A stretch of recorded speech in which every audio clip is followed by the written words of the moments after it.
Hi అండి. కొంతమంది lining బ్లౌజులు తీసుకొచ్చినప్పుడు పిండి ఆరేయమంటారు. కాటన్‌యి అయితే షింక్ అవుతాయి అని చెప్పేసి నేను పిండి ఆరేసి చక్కగా నీట్‌గా మడత పెట్టాలి. ఎలా పడితే అలా పిండితే క్రాసులొస్తాయి. వీళ్ళు చూడండి ఇంటి దగ్గరే పిండి తీసుకొచ్చారనమాట.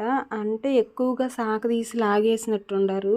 అసలు చాలా క్రాసులుగా ఉన్నాయి. మీకు వీడియోలో అర్థం కావట్లేదు కానీ ఇక్కడ మెయిను ఈ పార్ట్ అనేది ఎక్కడుందో మనం బ్యాక్ పార్ట్, ఆ ఫ్రంట్ పార్ట్ తీసే కాడే అసలు చాలా క్రాస్ వచ్చేసింది. గట్టిగా లాగేసి మడతపెట్టినట్టుండారు. గట్టిగా పిండకూడదు, గట్టిగా లాగకూడదు, క్రాసులు వచ్చేస్తాయి. ఇప్పుడు అన్ని ముక్కలు దాదాపు అదే పరిస్థితి అనమాట. నేను మళ్ళీ వాష్ చేసుకొని నీట్గా మడతేసుకోవాలి.